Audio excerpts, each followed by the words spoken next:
Assalamu alaikum saygılı vatandaşlar, dindaşlar. Bugün Cuma konu.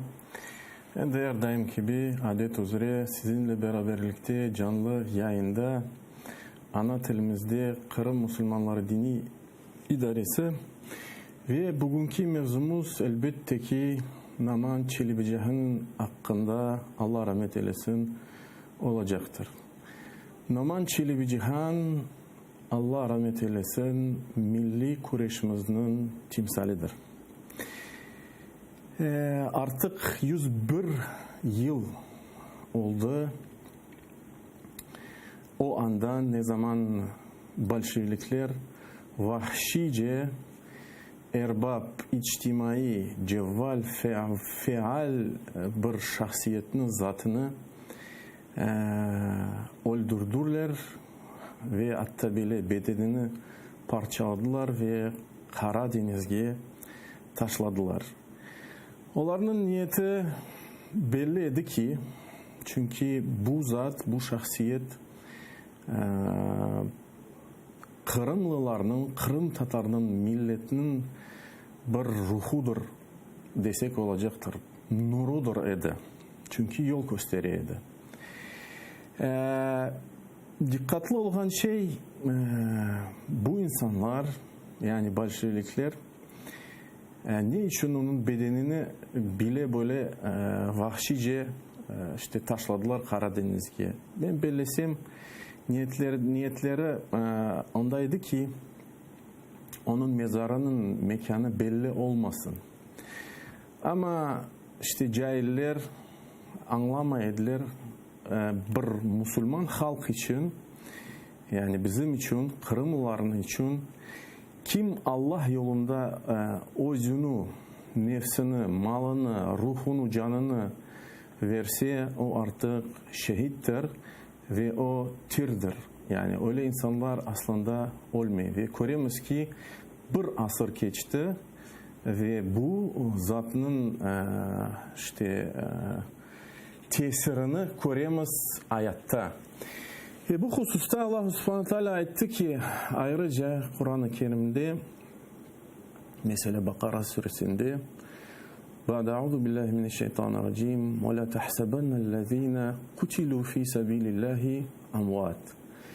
Siz sakın düşünmeniz ki kim Allah yolunda öldü, onlar ölmüş olganı gibi düşünmeyiz. Ahya ve lakin la teş'urun. Bilakis onlar tirler, yani hayattadırlar. Ama siz bunu hissetmişsiniz, duymazsınız. Ve biliyoruz ki yani geçen yayınlardan bile bu hakkında çok laf ettik. Şehitler hem gerçek manada hem de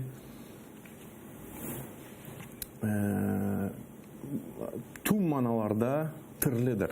Ve biliyoruz ki hatta bile hadislerde Resulullah sallallahu aleyhi ve sellem buyurdu. Yani şehitlerin canları nasıl cennetlerin içerisinde geziler. Bu hakkında hadisler getirdik.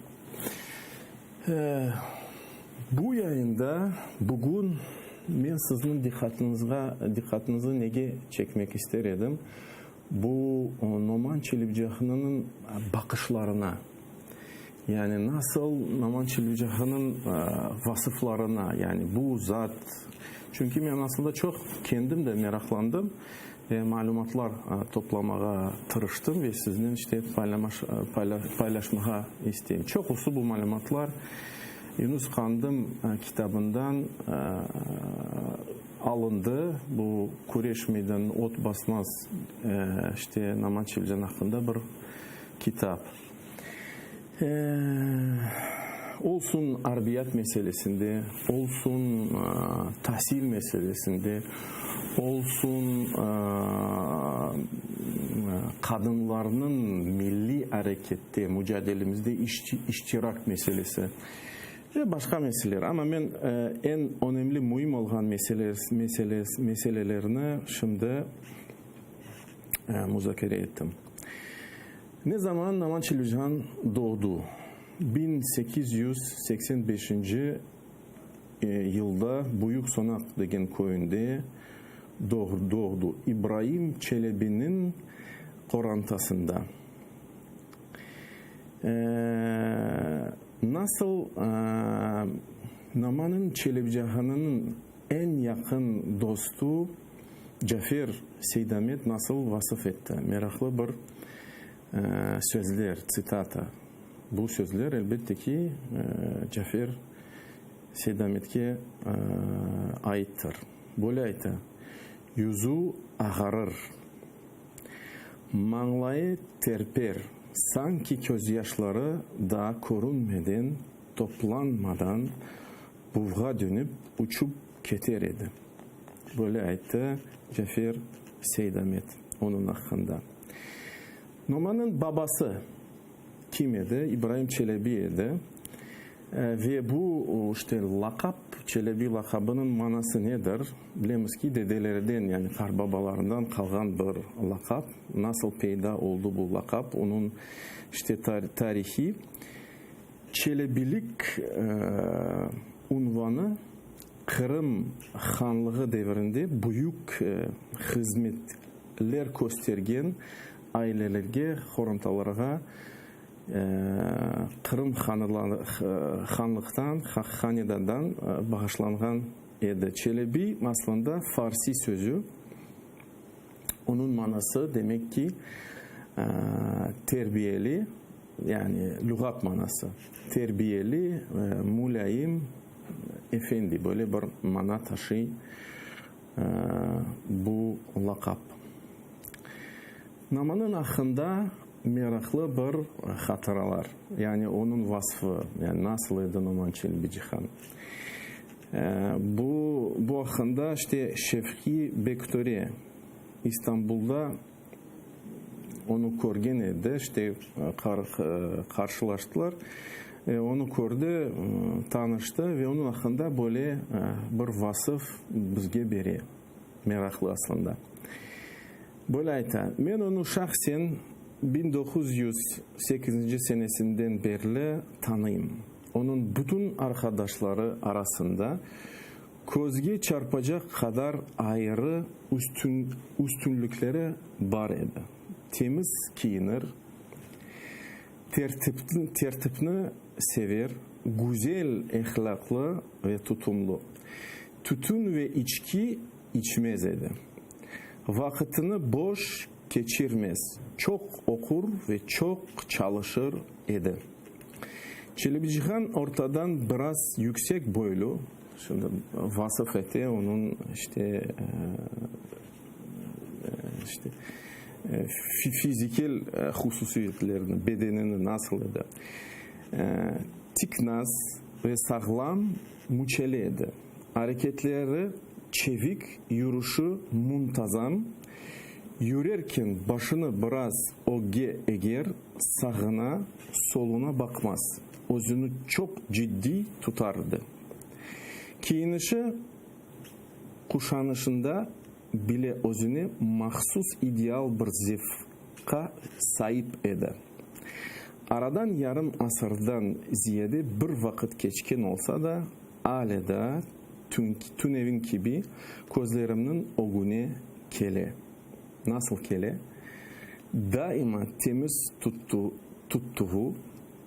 sesine kadar tökülgen uzun ve gür siyah saçları, çatık kaşları, gür mıyıkları, biraz çiçek bozuğu olmasına rağmen çok sevimli, gayet kan sıcak, buğday renk çeresi, zeka dolu, kara kumral ateşli gözlerinde kendine işanç telkin etken bir şahsiyet var idi. Ve devam etti. O vakitlerde okuyan yaşlar arasında pek sevilgen kara yün kumaçtan redingot biçimli bir bıçak, cep saatli bir yelek yani jilet, gayet olgan beyaz çizikli karaştan giyer idi. Kölmek yerine krahmallı köküslük tik beyaz yaka ve manjet takar. Boyunda da 20 santimetre kengliğinde kara bilek şeritten özüne has bir zevkle papyon biçimli, yani babaçka, o zamanlarda işte onu giyediler. Büyük bir boyun bağı bağlardı. Bu orijinal boyun bağı ilk etraftakilerinin dikkatini celp ederdi. Ona nispeten sempati besleyen Kırımlı kızlarının yanından geçkende onlar yel yelelek, yelken köbelek deyip şaka ediler. Böyle meraklı bir vasıf. Şimdi Noman Çelbicihan, ben böyle aytam ki bir milli mücadelenin, milli kureyşimizin bir yolunu, işaretlerini besbelli etti. İşte bu işaretlerini hakkında bir laf yürütmek mutlaka gerek. Meraklı olan elbette ki bu sözler Noman Çelbicihan sözlerini Hüseyin'e. O aytaydı ki Hüseyin bir gençti. O aytaydı ki ona, eğer de sana millet fedakarlık teklif etse, sen hazır olmalısın bu fedakarlıkla. Hatta bile ölmeye, yani ölümge bu vesile olsa bile. Çünkü millet için ölmeye bu en büyük bir şereftir. Noman Çelbicihan bu gençke böyle buyurdu ve ayttı.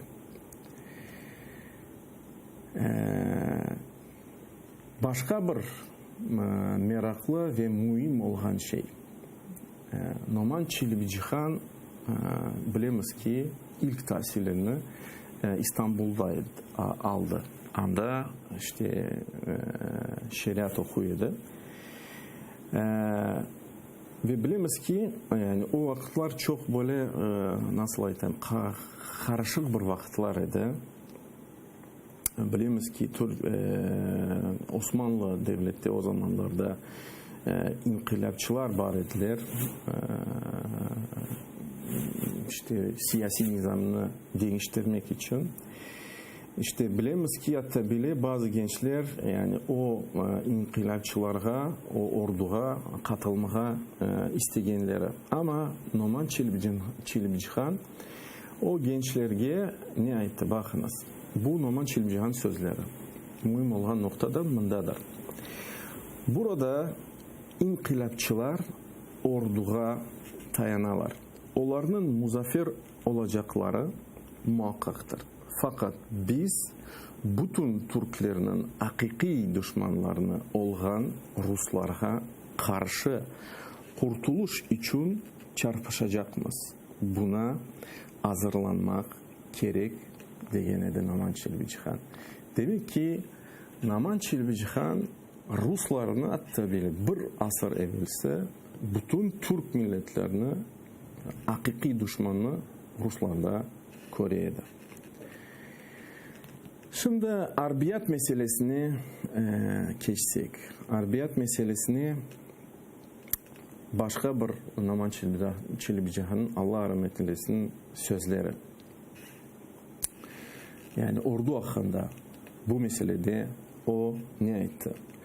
Onun milletke yani ordunun, çünkü bilemiz ki o gayet gösteriyordu ordu toplamak için.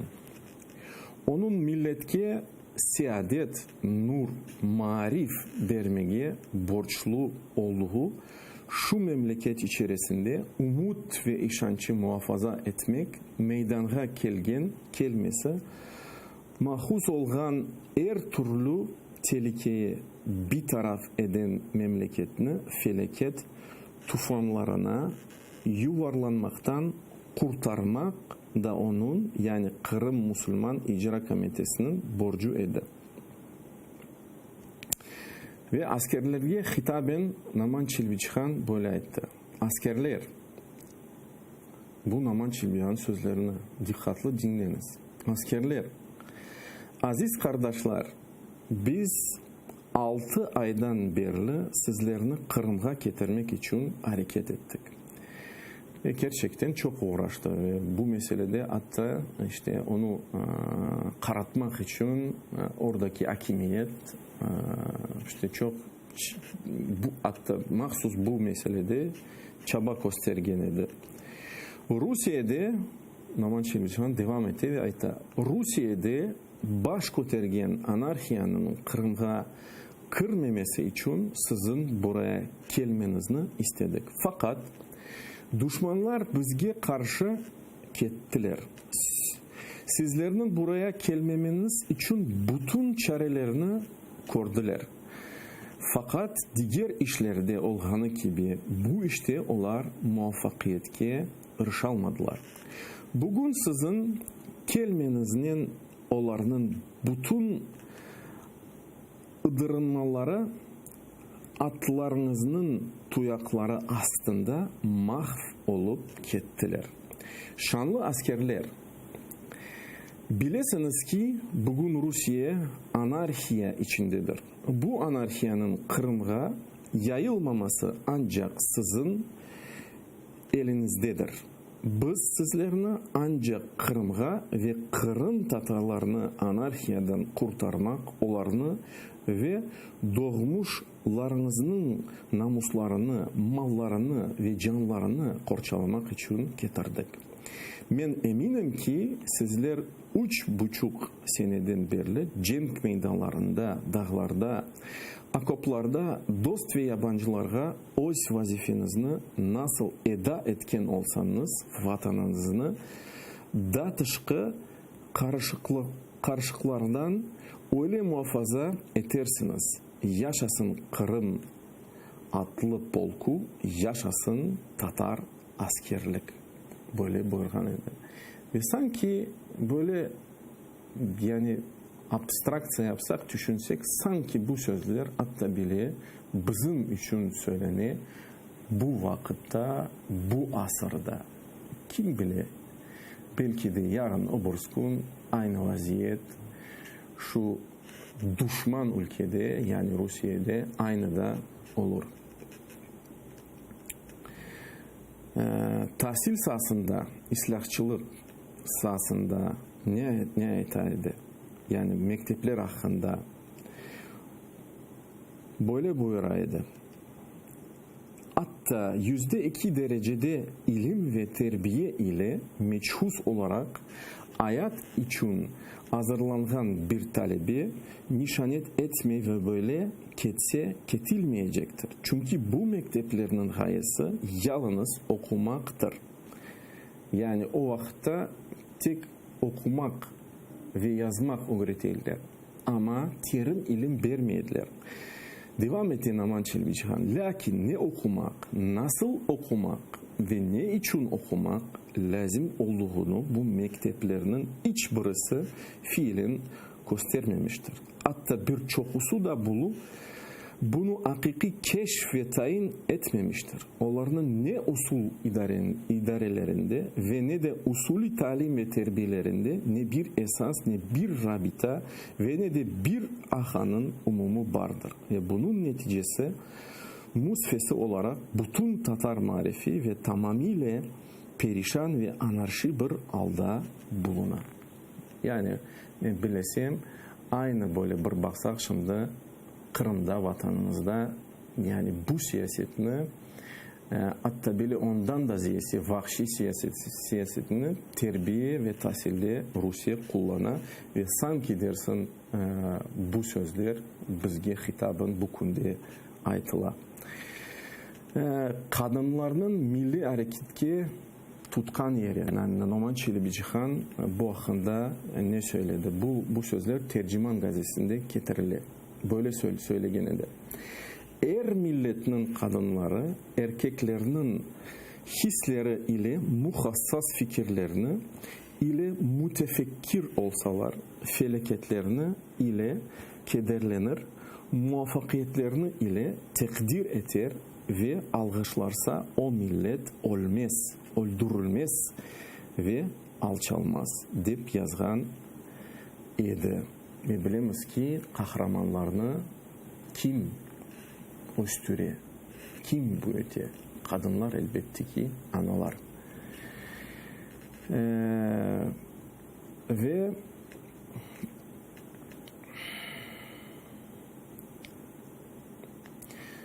son işte sözleri, Naman Çelebi-Cihan'ın son sözleri. Ben çok şeylerin, çok malumatlarını ne yazık ki şimdi berip olamayacağım. Şimdi Naman Çelebi-Cihan son sözleri ne yazık ki sitata olarak ben bu sözlerini internet vasıtalardan işte ana dilimizde bulamadım. Tek tercüme halinde buldum. Onun için Ukraynaca onu sizge şimdi aytarım ya da veririm. O böyle aytaydı. Славні і готові до офіри сини Криму. Ніколи не відмовляться від звершень на блага нації. Якщо треба, вони проливатимуть свою кров та гинутимуть muçenickoyu смертю. Yani şehit olarak bu dünyayı terk edecekler. Крим народить ще багато Челебі-Джиханів. І Крим належатиме кримцям. Yani Kırımlılarga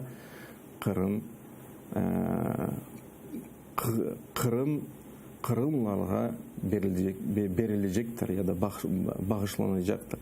Як це було колись раніше. Bu ümitlen o yani bu son sözlerinin birisiydi. Bu ümitlerden, bu bakışlardan Naman Çelebi-Cihan bu dünyanı terk etti. Ve artık bayrak, ben her daim aytam, bu bayrak, bu milli kureyşimizin, mücadelemizin bayrağı bizimdedir. Ve bu bakışlarını, bu yolun işaretlerini gözge alıp biz devam etmek gerekmez. Ve inşallah ben eminim ki galibini inşallah kazanacağız. Allah-u Teala yapkan ibadetlerinizi ve dualarınızı makbul eylesin. Ve yazık ki yayınımız yekünlenmek üzere. Ben dua edeyim inşallah ileride görüşerek ve sallallahu ala nebiyyina Muhammed ve ala alihi ve sahbihi ecmaîn.